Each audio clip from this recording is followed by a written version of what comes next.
Assalamu alaikum and greetings of peace. On behalf of the OCAD MSA, I would like to introduce you and welcome you to the Mosquementary. Today we are in Abu Bakr Masjid, located here in Scarborough, and with me is a mentor, a professor, and an architect who has worked and taught in several places, Gamal Muhammad. I'm happy to say that we had the opportunity to work together for many years, and I learned so much from Gamal, so I'm happy to have him here with me today to talk a little bit about the different aspects of a masjid and how they relate to Islam. So Gamal, what is a mosque and what makes it sacred, and how does that relate to prayer in the Islamic faith? It is very important questions about the significance of the mosque in Islam. Why is the mosque sacred in Islam? Why it is a sacred place we need to consider in Islam. First of all, I'd like to highlight something very important. The Muslim can pray everywhere, in the street, in the sidewalk, in his shop, in his workstation. One of the greatest authentic speech of Prophet Muhammad sallallahu alaihi wasallam, he said, "جعلت لي الأرض مسجدا وطهورا." The whole earth, Allah made it for me as a masjid. I can pray everywhere. And also it is pure for me. I can pray everywhere. So generally speaking, one of the greatest benefits for the Muslim, he can pray everywhere. But the mosque as a place started with the first day of Islam, particularly in Medina, because in Medina the Muslims during the lifetime of Prophet Muhammad, the second reign of Prophet Muhammad in Medina, it was a place to run the life of the Muslims, not only for prayer. It is a place Prophet Muhammad used it to run every single issues concerned the Muslims from the mosque. It is a place where the community gathered together for their benefits, for their prayers, for their lifetimes, worldly lifetimes issues, all aspects of the Muslims.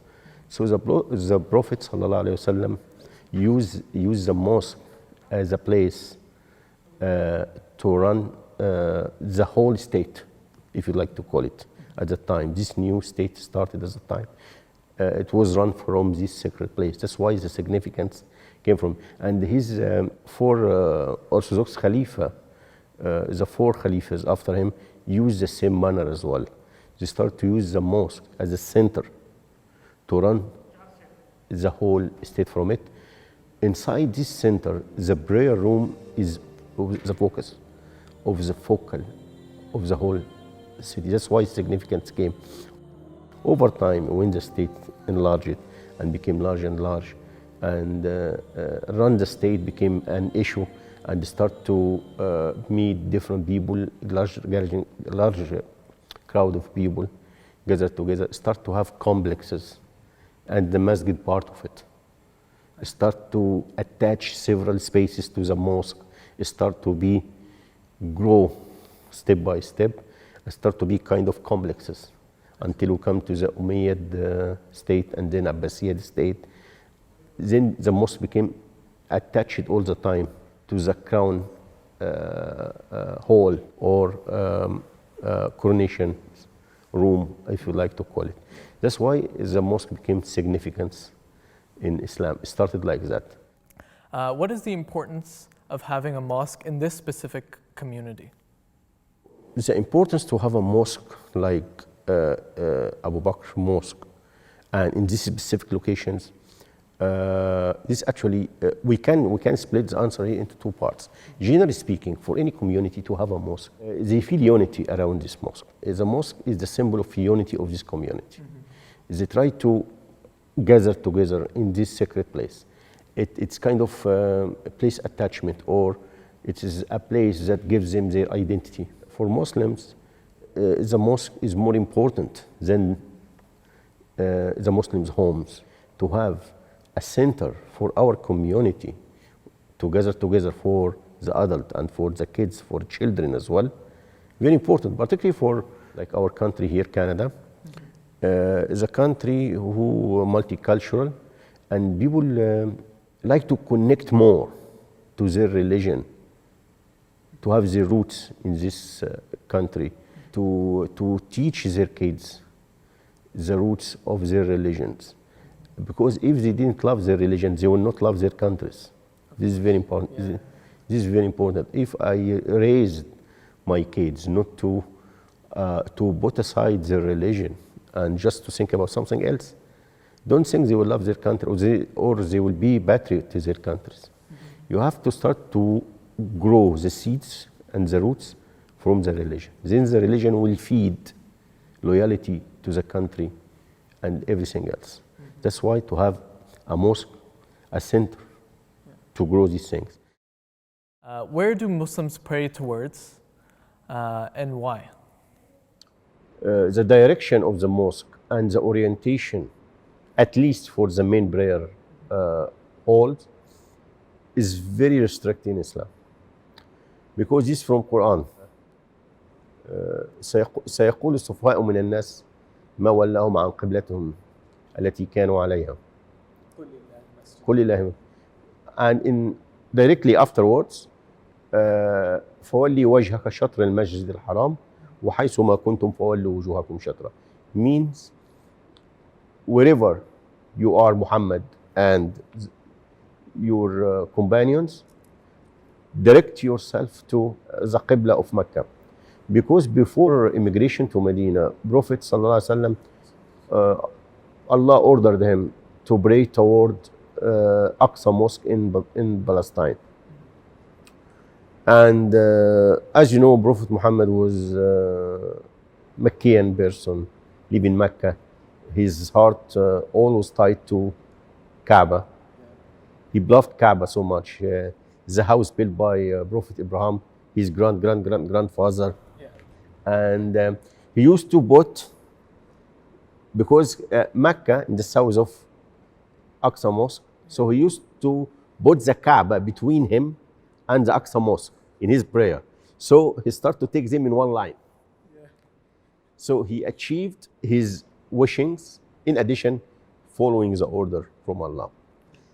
But this situation became so hard when he moved to Medina north of Mecca. Because he was away from it. So Kaaba became south and Aqsa became north. If you want to direct himself or orient himself to Aqsa, he will give his back to Kaaba. Yeah. No way can do both. So he want to ask Allah about his wishes. He want to make his Qibla to Kaaba, but he was shy to ask. Because Prophet Muhammad, his strategy in all his prophethood, not to argue.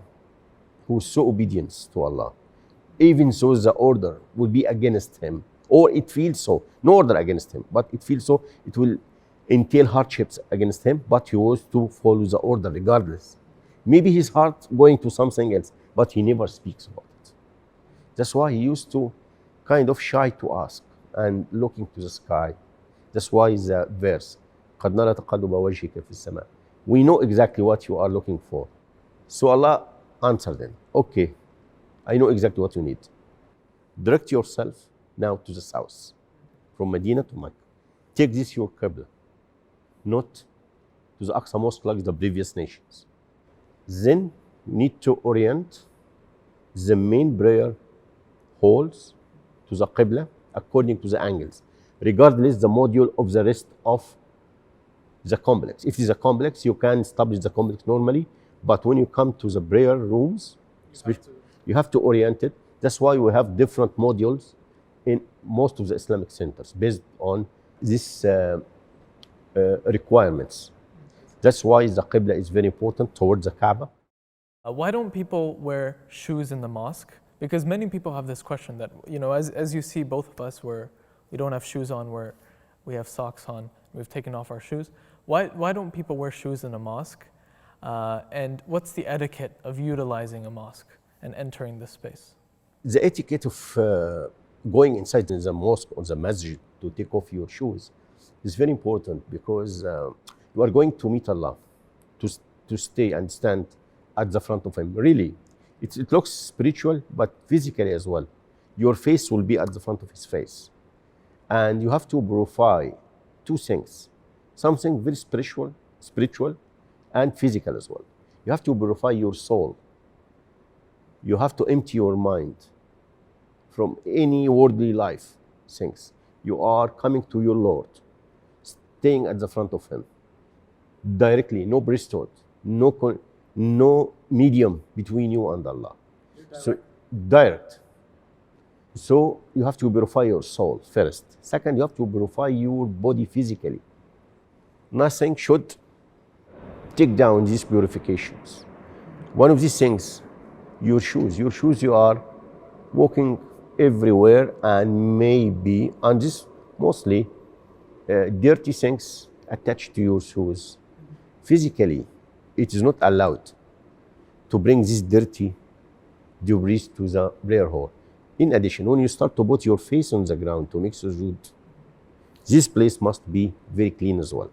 Because one of the greatest part of the human body is his front, the head, the upper part of the head. You will put this part on the ground at the front of Allah. You have to put it in a very clean place. If you are bringing dirty from outside, then you are contradicting yourself. We are not putting our face on the ground to dirty ourselves, no. Muslims putting their heads on the ground at the front of Allah to elevate themselves. So because some people think we are putting our head on the ground on the dirt. No, we are putting our heads on the ground to elevate our souls. That's why it must be very pure physically as well. One of the common questions we get in Islam is, why is there a separation between the males and the females in a prayer space? You know, you have the male prayer space and you have a separate space for the females. What is the significance of that, and why is that the case? You know, I'm not biased if I say that about the woman in Islam.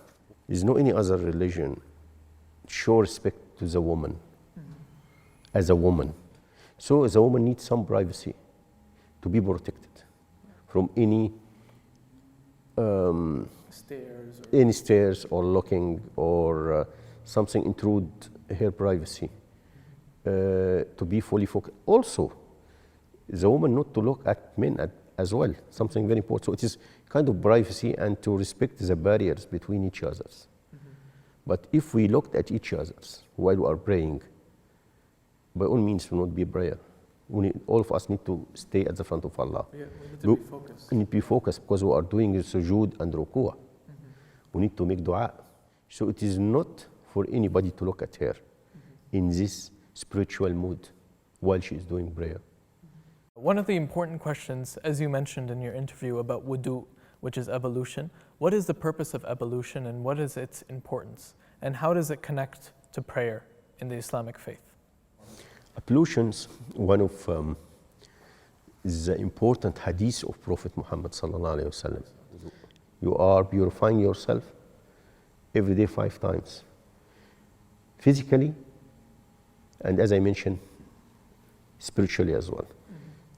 So because you need to stand in front of Allah, and the parts, if you look to the parts of the body, need to be clean: the hands, the head, the legs.